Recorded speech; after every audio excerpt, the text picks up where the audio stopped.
What's down, people, and welcome back to another episode of Ghetto Gospel. So where we left off at. Last week, we talked about that time when Abram went all Leonidas, except he survived and brought all of his people back from the battle. We had our first time seeing bread and wine in the Bible, and we heard Abram telling folks he wasn't taking no favors from them because he wasn't going to have nobody talking about how they made him who he is. And I just felt that part down in my spirit. And now we caught up. So the first thing it say in chapter 15 is that after all the stuff from the last episode happened, God came to Abram in a vision and told him not to be afraid. And I think that's important. A lot of people who study the Bible got this thing about the first time you see a word in there. A lot of them think it's super important and tell you something deep about that particular word. And that might be true, but this ain't the first time you see the word afraid. The first time you see the word afraid is when Adam and Eve got scared after they sinned and hid from God in the garden. This the second time the word afraid get used in the Bible, but it's the first time God said it. And you're gonna hear this same line a lot more when God or even when angels show up on the scene. Usually the first thing they tell folks is not to be afraid. Later on in the book, we get a description of what angels look like, and that whole don't be afraid piece gonna probably make a whole lot more sense when we get to that. So the first time the word afraid pop up is man using it because he's trying to hide from God. And the second time it pop up is God saying it because he came to see about a man. Yeah, I can see how that might be an entendre like we talked about in episode 2. So at the end of verse 1, God give Abram a little short greeting that's essentially just a reminder of all the promises that he gave him up to this point. And then Abram was like, God, what can you give me? I ain't even got no kids.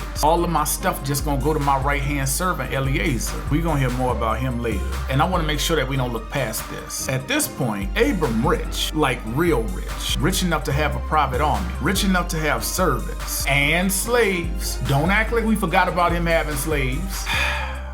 And slaves. But regardless of how rich he is, the one thing he ain't got is a child to pass it down to. And that seemed to bother him. The other thing is, he connecting the dots and realizing that no matter how much riches you got, if you ain't got nobody to pass it down to, you ain't really wealthy. You just rich. And rich is temporary. So then Abram like, Lord, you ain't gave me no kids. So my servant go inherit all my stuff. Now, in some Bible translations, it says slave right there instead of servant. But the word they use for slave or servant, at least in this section, really means like a member of the household. Don't worry. When they start talking about slavery proper, like the oppression kind of slavery, we gonna hit that head on. And we know he thought about his right-hand servant more like an adopted son, even more because of what God say next. And what God tell him is essentially that he gonna have a son out of his own body. Technically, the word they use for it is bowels.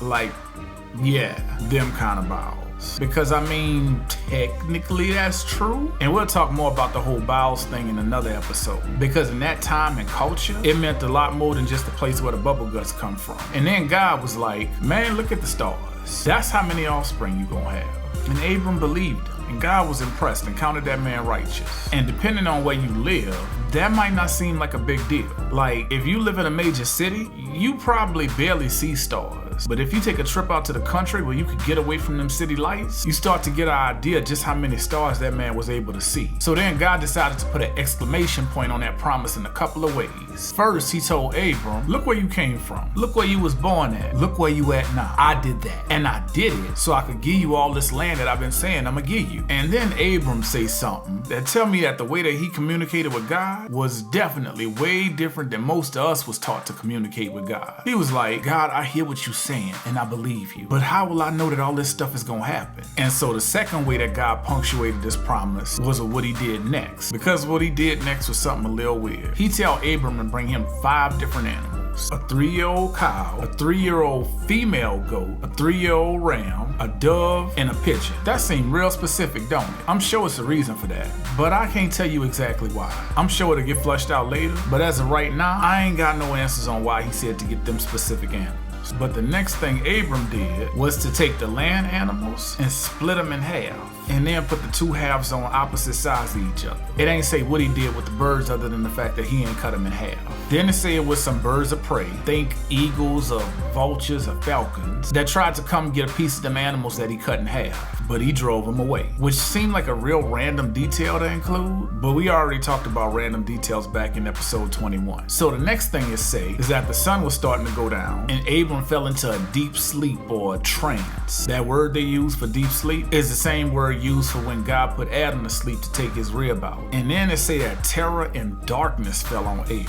Some translations say horrors of darkness fell on him. And that word terror means exactly what you think it means. But darkness means something different. We already seen the Bible talk about darkness back when the world was first made. This word ain't that word. You only see this word for darkness 5 times in the Bible. And it seemed like every time it used this word for darkness, it's talking like figurative or like spiritual darkness. Like the kind of darkness you can't see but you can feel. And then God started talking to Abram and laying out what the future gonna look like for his family. He tell them they gonna spend 400 years being immigrant aliens in a land that ain't theirs, and that they gonna be enslaved and oppressed. But he said he gonna judge the nation that's oppressing them, and when they get set free, they gonna leave with a whole bunch of possessions from their oppressors. And then God tell Abram he gonna live to be a good old age, and that in the 4th generation, his offspring gonna come back to the land that God been promising to give him for all these chapters. Now, I bet Abram was wondering what all y'all probably wondering right now. Why God gotta wait 4 generations to give Abram what he promised to give him? And God tell y'all right in verse 16. He said that the folks that's already living in the land ain't done enough evil yet to deserve what they got coming. And I think it's an important lesson right there. I bet the folks who was living in the land thought that they was all good. I see folks all the time who talk crazy about God and treat being terrible to other people like it's the world's greatest pastime. And anybody who even a little bit serious about following God then probably looked at these folks and felt like God ain't care and just let folks do whatever.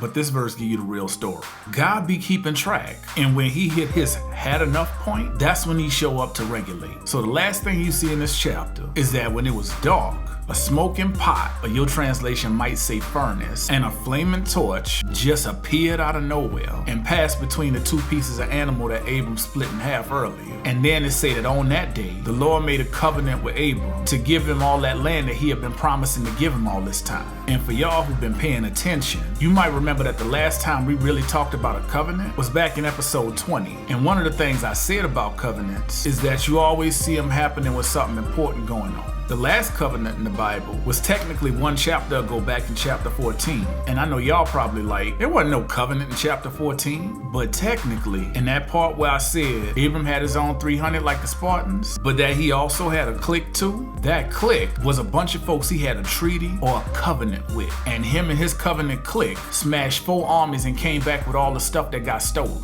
So yeah, the idea of covenants is kind of important. What's different here is that God made a covenant with Abram. Last time he made a covenant, it was with all the living creatures on earth. This time, he making a covenant with 1 man and his family, and he doing it in a way that I don't think Abram ever gonna forget. So that's it for this week. I'll see y'all next week when we talk about how Abram forgot. And as always, peace, and I hope y'all people straight.